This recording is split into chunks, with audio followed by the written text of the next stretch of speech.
제7차 네팔 선교 간증 부제 예수의 밝은 빛이 어둠을 쫓는도다. 10기 김경아 집사입니다.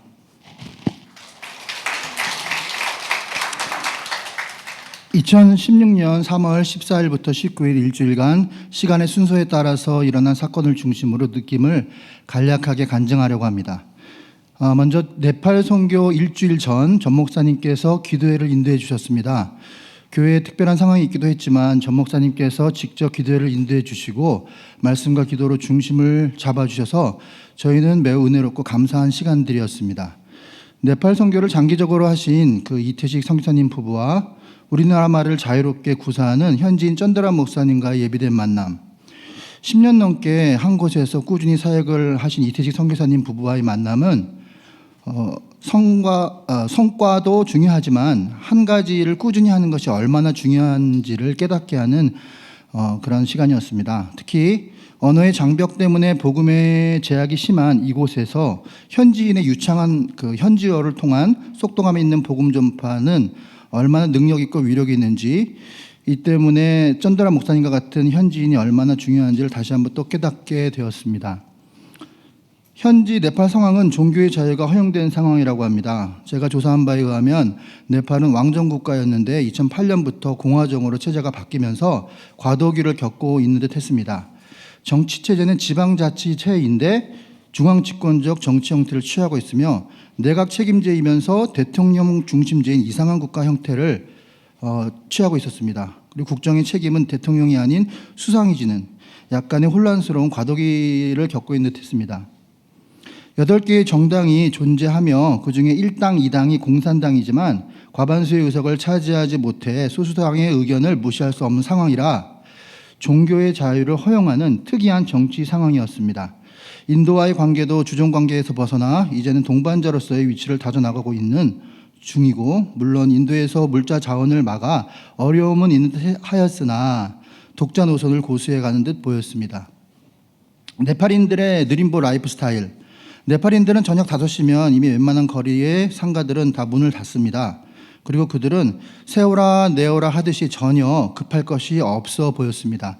둘째 날 포카라에서 사역을 마치고 저녁에 한국 식당에서 식사를 했는데 2시간 전에 미리 시간을 정해서 예약을 했음에도 불구하고 우리가 도착하고 난 다음에 20분에서 30분 정도를 기다려야 식사를 할 수가 있었습니다.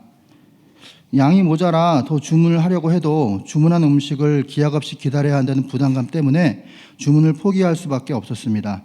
물론 예외적으로 몇몇 대원들은 인내심을 보여주셔서 추가로 음식을 맛있게 드셨다는 이야기도 들었습니다. 18m 정도의 양벽, 학교 양벽에 초스피드로 벽화를 완성하는 위험, 경부고속도로를 2년 반 만에 건설했던 저력이 있는 민족의 전기를 받아서인지 적은 인원으로 18m 정도 되는 양벽의 벽화를 초스피드로 거의 오후 2-3시간 정도 만에 3분의 2 정도를 완성시켰고 120명의 학생들을 3계조로 나누어 체육, 음악, 미술, 교실을 돌려가면서 진행되는 사역의 스피드는 정말 스릴 그 자체였습니다.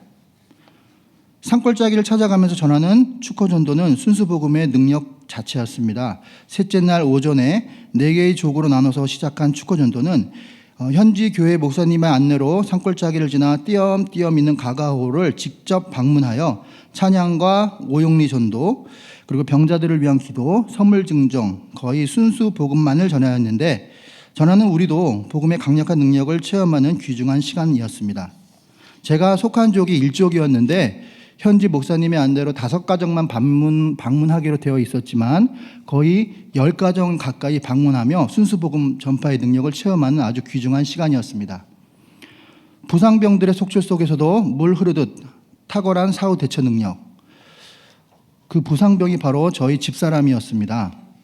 둘째 날 저희 집사람이 출발할 때부터 몸살기가 있었는데 본인이 그 벽화 담당이기도 하고 또 일부 딸이 직접 디자인한 그림을 꼭 그려야 한다는 그 막중한 책임감이 있어서인지 뭔지는 잘 모르겠지만 아픈 것을 참고 벽화 작업을 하다가 결국은 탈진되어서 병원 신세를 져야 하는 상황이 되었습니다.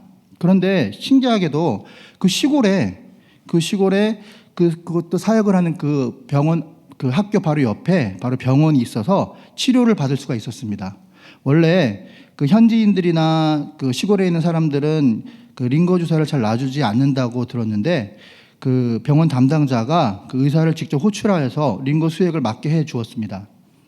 비용도 매우 저렴한 200루피 정도, 우리나라로 돈으로 따지면 한 2,000원 정도의 매우 저렴한 가격이었습니다. 이 소식을 뒤늦게 들은 모 여집사님께서는 우리들 모두 단체로 가서 링거를 맞았으면 좋았었겠다 하면서 아쉬워하셨습니다. 그 후 넷째 날에 집사람은 오스트리안 캠프까지 올라가는 투혼을 보였고, 이 말은 하지 말라 그랬는데 하겠습니다. 도착한 후에 식음을 전폐하고 잠을 잤는데 제가 집사람에게 약과 밥을 주기 위해서 방문했는데 순간 짐승 한 마리가 드르렁드르렁 하는 소리가 들려서 깜짝 놀랐더니 짐승은 아니었습니다. 기쁜 숙면 후에 그는 다시 회복되었고 다시 웃음을 찾게 되었습니다. 하지만 이후에 몇몇 자매들이 그 저녁에 사발면을 먹고 춥게 자서 아침에 일어나자마자 체해서 매우 힘든 시간을 보내야만 했습니다. 그 와중에 몇몇 대원들은 신속하게 손을 따고 주물러주며 또 후속 조치를 취했고 다행히 돌아오는 비행기 편에 배려로 1등석에서 누워서 잠을 청하며 회복에 많은 도움을 얻을 수 있었습니다. 교제와 웃음을 통한 힐링 타임.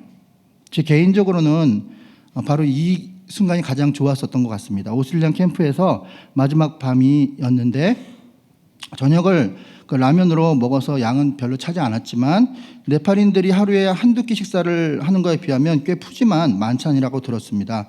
그러한 식사를 마친 후 특별히 뭐 할 일도 없었기 때문에 옹기종기 모여 앉아서 피우는 그 좋은 사람들과의 이야기꽃은 선교의 백미였습니다. 후반에 전 목사님이 함께 하셔서 다양한 장르의 독보적인 유머로 배꼽이 빠지는 줄 알았습니다.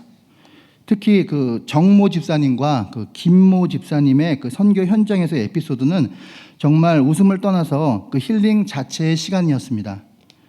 오십견보다 더 나쁘다는 선입견과 편견의 장막을 걷어낸 후 나타나는 그 맑고 투명한 사람들에 대한 발견은 네팔 선교의 꽃이라 해도 과언이 아니었습니다. 이후에 안나푸르나를 배경으로 한 그 해돋이 아침은 제가 태어나서 처음으로 보는 그런 아름다운 풍경이었습니다.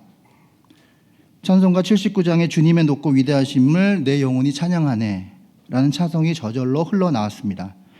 이외에도 바쁜 일정 속에서 할 것은 다 한다는 신조로 비행기 기다리는 2시간 여간에 짧은 시간 동안 007 작전을 방불하게 하는 스릴 넘치는 쇼핑은 모두가 다 잊지 못할 좋은 추억이 되었습니다. 간증을 마무리하겠습니다. 저에게 있어서 7차 네팔 선교는 마약과 같습니다. 돌아오는 비행기 속에 기회가 되면 또 가야지 하는 강한 중독성을 느끼게 하는 그런 선교였습니다. 또 네팔은 인도 선교의 전처기지라는 비전을 보았습니다. 마지막으로 가장 좋았던 것은 잘 알지 못했던 좋은 분들과 함께 웃고 함께하며 교제하며 힐링하며 인생의 마지막을 함께할 수 있는 좋은 동역자를 얻을 수 있는 좋은 선교였다는 것입니다. 끝으로 인도해 준 하나님께 모든 영광을 돌리며 이끌어 주신 전 목사님 그리고 준장님, 전도사님 부부, 선교 대원민들 모두께 감사드리며 특별히 제가 이곳에 올 수 있도록 물질양면으로 그 많이 도와주신 집사님들께 감사 인사 올리며 간증을 마치도록 하겠습니다. 진심으로 감사합니다.